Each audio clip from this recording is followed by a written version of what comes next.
Matt Nagy out in Chicago, and Bears fans should be thrilled, not because Matt Nagy got fired, but because along with Matt Nagy, Ryan Pace was shown the door as well. There are some Bears fans out there who believe that Ryan Pace is a good GM. I actually think that more of what was happening in Chicago in terms of the problems is related to Ryan Pace and not Matt Nagy. Ryan Pace hired John Fox.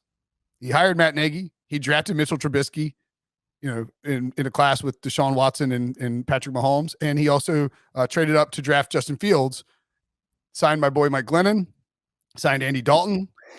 There's a whole lot of case in your mind for these Bears fans. I know you don't feel this way, but what is the case that they're making where? Right. It's just like crazy Twitter. It might be Ryan Pace burners, honestly. It's, like I saw somebody was yelling at Mike Silver.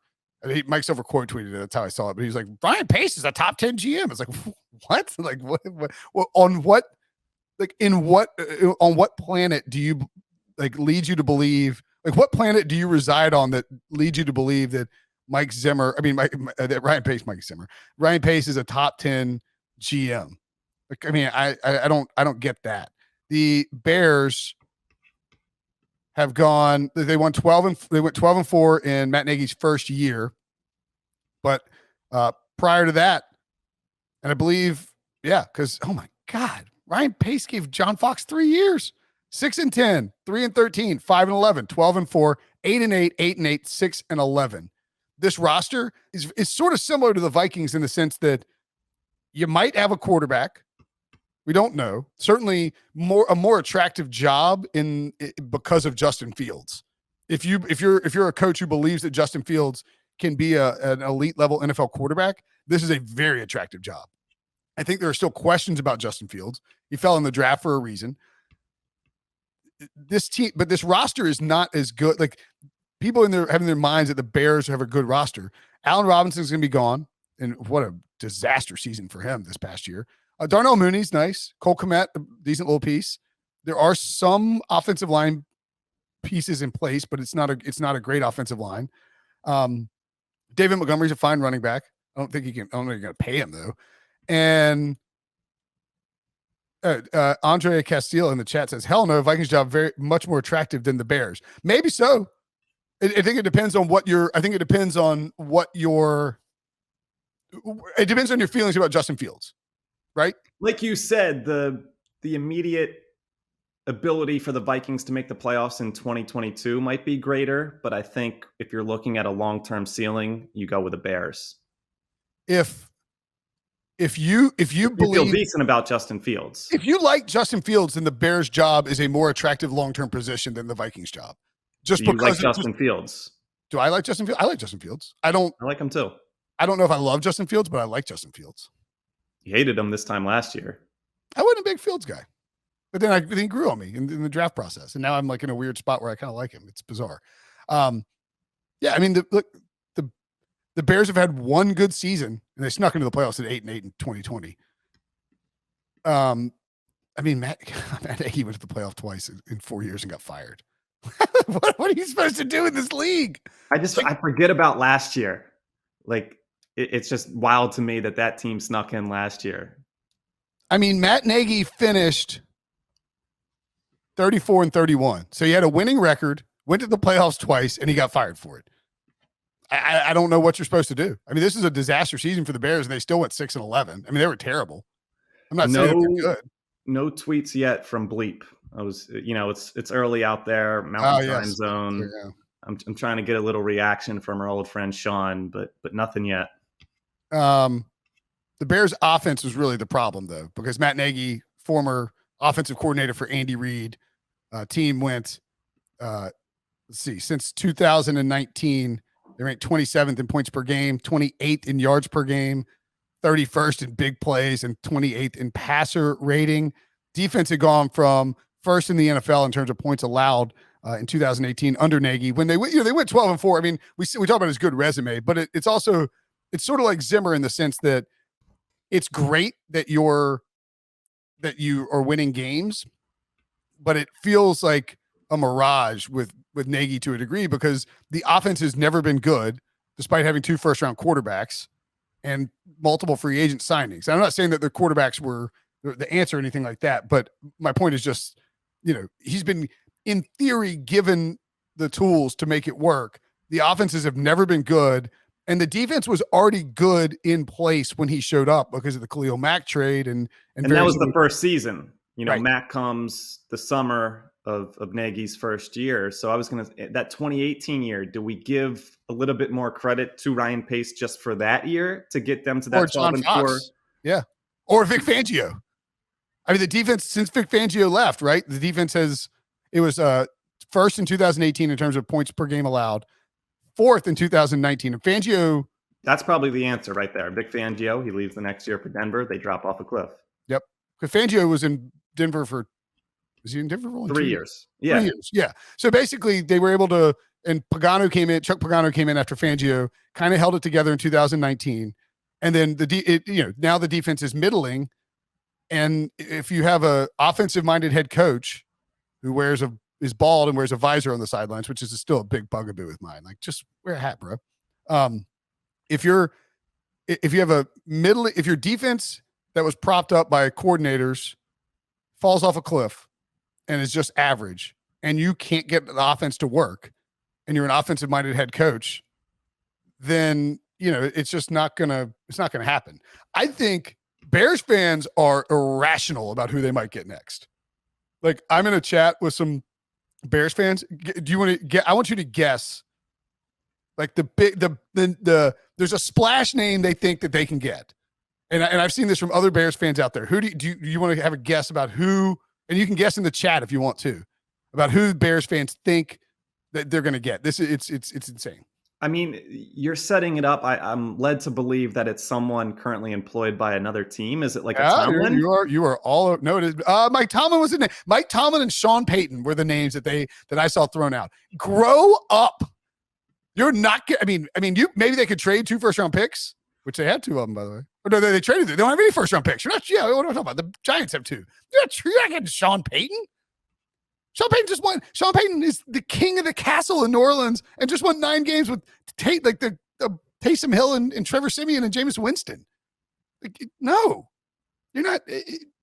I mean, throw it in my face if I'm wrong. You're much more likely to get someone like a Pat Fitzgerald than a Sean Payton. Sean Payton. Sean Payton went to college in Chicago. Come home, Sean. It's like, no, Sean Izzo. He lives in the greatest city in America. He runs the organization because the GM is too busy. Like the owner just died. His wife's in charge. She's letting Sean Payton do whatever he wants. Mickey Loomis is running the freaking Pelicans. Like, Sean Payton runs the Saints. He's not going anywhere. Why would he go to Chicago? Yeah, if he didn't make that jump when we talked about it a little bit 2 years ago to Dallas before they hired Mike McCarthy, I don't think he's taking this situation 2 years later. I know he doesn't have Drew Brees anymore, and Justin Fields, for someone like Sean Payton, is an attractive young quarterback, but not happening. It's way more likely that a stud free agent quarterback, or a quarterback who wants a trade, whether it's a Rodgers or Russ, and I don't think Rodgers wants to trade anymore, but Russell Wilson. It's way more likely that Russell Wilson ends up in New Orleans than it is that Sean Payton ends up in Chicago. And the idea that the Steelers don't move on from coaches. Mike Tomlin just made the playoffs, guys, with the crusty old corpse of Ben Roethlisberger. That situation would be like if Tomlin wants a new challenge, so to say, but that's not happening either. Like, I know the Steelers aren't going to get rid of it, so the path to the Bears is Tomlin wanting something new, but I don't see that. Why would he's like, oh, you know what? Yeah, I've been in Pittsburgh for, I mean, what do we say? He's been in Pittsburgh years. since, he's the third. Sean Payton's the second longest tenured head. He's been in New Orleans since 2006. Tomlin's been in Pittsburgh since 2007. Both guys have around 63% win percentages. They have reasonable paths to the playoffs every year. They probably future Hall of Famers if we want to bring up Hall of Fame. Future Hall of Famers, yeah. I mean, Sean Payton has 7 NFC South titles, has been to the playoffs 9 times. Tomlin's been to the playoffs 10 times and has 7 AFC North titles. He's won the AFC twice and has a Super Bowl. These guys are good. What are you doing, Bears fans? I think the biggest case for a splash hire for the Bears, and I'm not suggesting that this is the way to go, and I know I keep bringing this name up, but he's the one who put his name out there is Jim Harbaugh. And Bears fans I think he's a good fit for Chicago. I think it was Kyle Brandt on Good Morning Football. It's like everybody settled down, and Kyle's a Bears fan, although he's like also an Eagles fan and a Bills fan now. Kyle's very good at endearing himself to fan bases. Great, very, very good hype man. Anyway, he pointed out that Harbaugh is like a middle-in quarterback with the Bears. He's not like he's this, like he was a Michigan legend. He's not necessarily a Chicago Bears legend, but the sort of mentality that the identity that the Bears have as, smash mouth, cold weather, play defense, hard, blue collar. It fits with Jim Harbaugh. And I'm not saying that should be the mentality that they go with. And Jim Harbaugh, somebody asked in the chat, why would Harbaugh go to the Bears over the Raiders? Well, the Raiders' job isn't open, and the Raiders are in the playoffs. Not be open. I know. I mean, I don't know that. The Raiders' job is. The Raiders are going to win in Wild Card Weekend. We know that. Smacking those Bengals. That's right, baby. Reach isn't here. We can say whatever we want. Oh, we missed. I I've got like coaching stuff on the brain. I couldn't picture the remember their matchup. Yeah. Yeah. Look, I think that the Harbaugh to the Raiders. If Harbaugh has a choice between the Raiders and the Bears, then maybe the answer is the Raiders. That's okay. But are there other situations, we brought him up a couple times already, but Harbaugh, those two probably make the most sense. I mean, we got Jacksonville open. We know it's probably not going to be Miami at this point if Stephen Ross is telling the truth. I mean, if Harbaugh is coming back to the NFL, he's not going to Denver. No, it's either Oakland. It's either Las Vegas or Chicago, I think. So and for the Bears, the question is, can you wait out? Like, can the Bears wait out the Raiders? Because I think you may have to do that because Harbaugh is going to want a bidding war. He's not a dummy, and he's in a great position because he can just sit at Michigan. He's told recruits that he will listen to the NFL teams.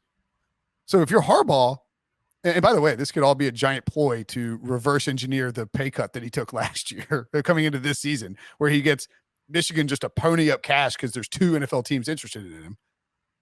He's telling them. Worst case for him, he gets that contract torn up and redone. Yep. And he gets job security at Michigan that he didn't have coming into 2021. And he can revisit the NFL next year or the year after that. Somebody asked about Eric Bieniemy to the Bears. Makes a ton of sense, except you can't hire the guy who replaced Matt Nagy to replace Matt Nagy. It's the same thing as, no Belichick. Not the same side of the ball, but no McDaniels to the Dolphins. No Patriots disciples to the Dolphins. You're not going to take Andy Reid tree again. You just can't. You can't. Who was it? It was like could the Eagles draft? Who did we say they couldn't draft? Trey Lance. Trey Lance. Yeah, like you just can't do it. But, a little bit removed, 7-8 years removed at this point. Doug? I think Doug Pederson can make a lot of sense in Chicago. Yeah, I know we just said that he can't hire. It's far enough removed. I don't consider Doug Pederson, like Bieniemy is currently employed by Andy Reid and took the job, replaced Matt Nagy.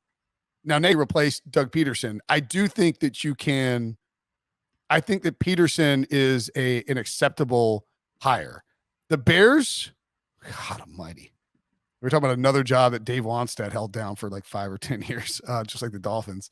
So Ditka left in 92. And since then, they've had Wannstedt for 5 years, Dick Duran for 4 years or so. Lovie Smith had it for 8 years. Mark Trestman, boy, that was a hot minute with Mark Trestman. Remember when Mark Trestman had Josh McCown win an NFC Player of the Week at one point. John Fox and then Matt Nagy. A very Lovie got them to the Super Bowl. I don't think Lovie was a great head coach, but he coached up defense at a time when his defensive scheme was working in the NFL. With Rex Grossman. Yeah. Got him the Super Bowl with Rex Grossman. Like that, throw a guy a bone. The Tampa 2 ain't working, ain't cutting anymore. But, Trestman, Fox, Nagy is wildly uninspiring. So you sort of wonder, would they want to like, I don't know that you definitely go ex-girlfriend theory here and go back to defense. A break away from the ex-girlfriend theory? Yeah, I think because you have Fields and because Nagy only had him for 1 year. And the other question is, just like with the Vikings, how will the Bears handle the GM situation? Because based on how things went in San Francisco with Harbaugh at the end with Trent Baalke, who now is going to be doing the same thing, in Jacksonville. I just realized I have a radio hit in like 10 minutes. That I think if with Harbaugh, he would want to, if you hired Harbaugh, he would want to bring in his own GM, or at least have work with the organization to find a GM that he is compatible with. And I actually think if you're the Bears, that's a smart move because of Harbaugh's personality. I also think there's a chance that, even though I know I said he doesn't have the cachet for this, that Doug Pederson, because of how things went with Howie Roseman, may attempt to do the same thing in a less abrasive way with a team like the Bears, where he says, look, I'm interested in the job. Look what I got out of Carson Wentz. You know what I can get out of Justin Fields, man? Like, I can make this kid fly. But he says, I had a bad experience with Howie Roseman. I don't want to speak ill of coworkers, but I just want you to know, I would love to help find a GM candidate who could work.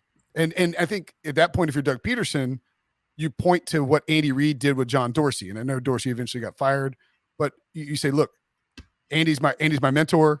He's told me this is the best way for organizations to make it work.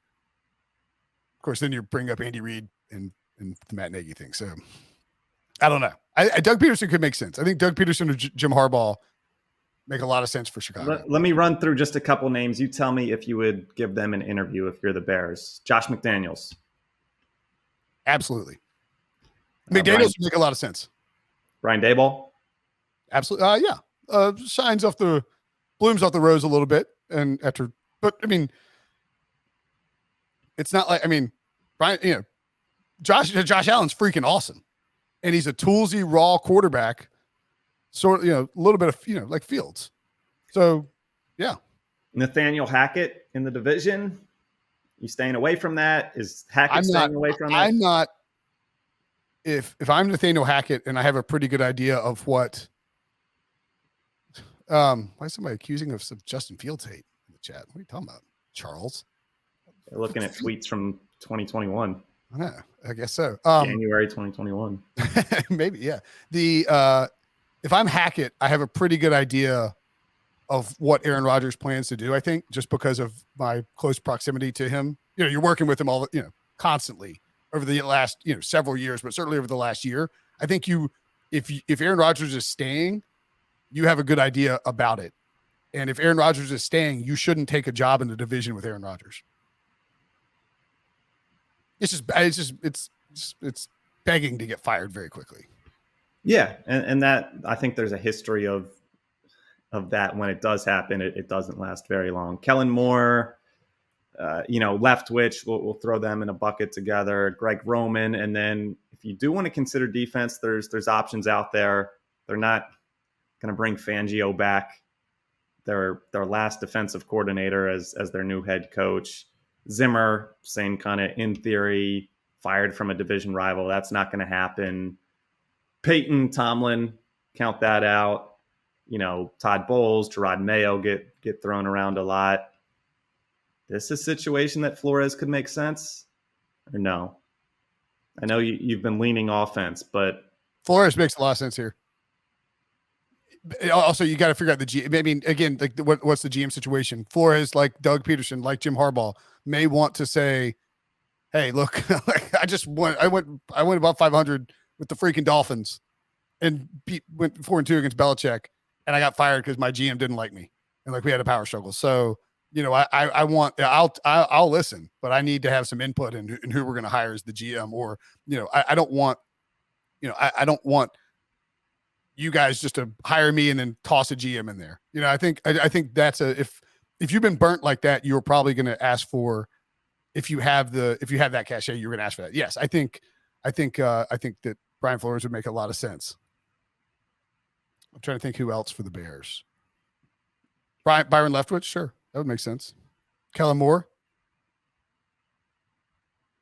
I mean, there's Dan Quinn, Matt Eberflus, these defensive guys. But if you're leaning the other way, then it might be an OC. We haven't talked about any of these like out of the blue, Joe Judge type hires, and maybe there's a reason for that where we're like pulling from special teams.